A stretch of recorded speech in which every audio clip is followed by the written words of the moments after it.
A few days ago, I did a video and I was saying that the SADC leaders, them not taking serious action about the prison break that happened in Mozambique is a ticking time bomb. And these are my words. Record of hardened criminals.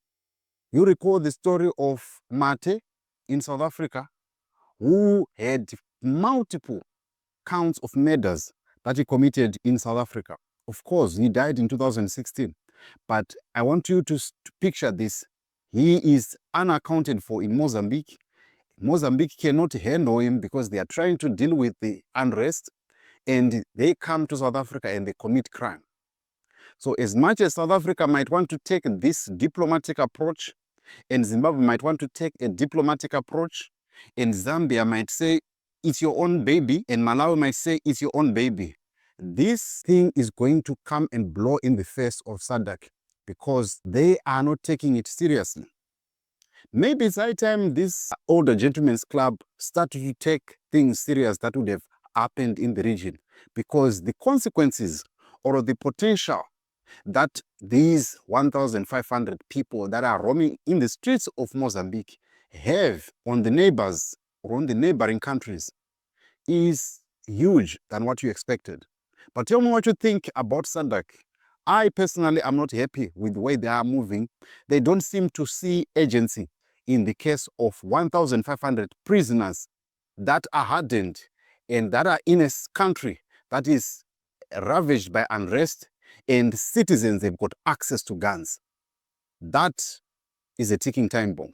Now, few days after, we are hearing that this is what is happening at Libombo border post.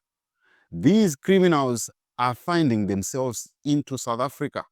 It's a story that reads like a movie script, but is shockingly real. 6,000 inmates recently escaped from prisons in Mozambique, with some managing to cross into South Africa undetected. Reporter Maloko Moloto tracked down one of these fugitives who agreed to speak to us exclusively. Now, he described how he managed to bypass what's supposed to be tightened border security. He also revealed that bribery played a significant role in facilitating his crossing, and claimed that officials on both sides of the border were involved. We have the Border Management Authority, which is an agency of government here in South Africa that is manning our border. If you managed to come through, did you come through the rightful channels, the official channels, or you skipped the border? Were you not detected?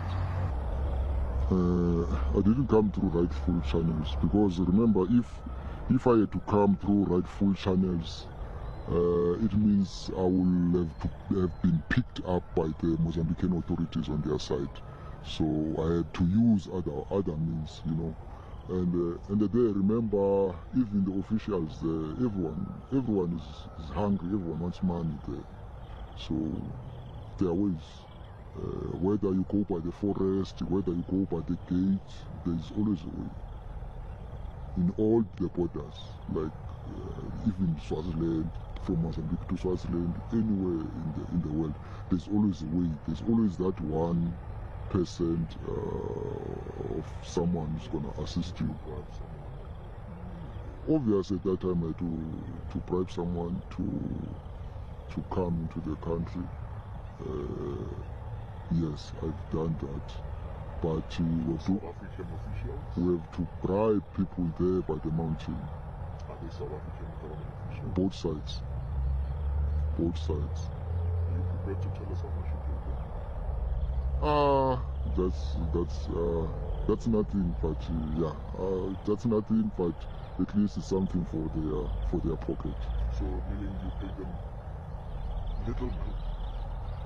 It's not a little money, because now they already knew that there was. And how will South Africa deal with this crisis?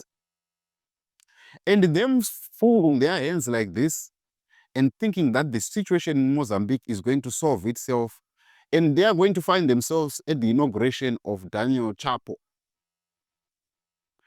and not call out this chaos that is happening in Mozambique is going to make or destabilize SADC. I am deeply concerned about what is happening in Mozambique and our borders, especially this time. What is happening and what will happen to the citizens of South Africa or to the citizens of Zimbabwe or to the citizens of Zambia that are at the mercy of these people that broke the prison. And the other thing is that the people that have broken the prison, some of them, they were people who were caught there in the north. And don't believe my word for it. This is what this expert is saying. Under control. Now this, what do you make of it? Good morning and good morning to your viewers and greetings to the new season. What I make out of this is that the Inspector General Intelligence of Mozambique has failed the nationalities and the people of Mozambique. They have ought to have detected this problem prior to, the prison breaking. Statues were brought down, the whole town is becoming like a ghost town, economy is bad, petrol has risen up, diesel, and there's even force majeure, in terms of Telstar, between Telstar and some of the minings in Mozambique. But at the same time, they could have now detected that they've got certain terrorists who were a problem in north of Mozambique, and they were kept, some of them, in those maximum prison. So the likelihood of them escaping or even somebody enabling them to escape has turned out to be the truth. And indeed, those people, they took firearms to those prisoners, and those prisoners even exchanged guns, firing for more than 3 hours. Where was the backup of the intelligence? Where was the backup of the military? Nobody knows. But coming back to South Africa, we do not have borders, unfortunately. And, this I can attest to say that there are fixed prices that are paid to go over the border. Whether you've got a... Yeah, we clearly have a problem. We clearly have a problem. But anyway, what do you think is going to happen? What is going to be the end of this? And our SADC has proven that it is a toothless bulldog and it cannot bite, it cannot help the citizens that are in trouble. And it's very, very naive for my people in Zimbabwe to think that SADC was going to come and rescue them in the 2023 elections. Very, very naive.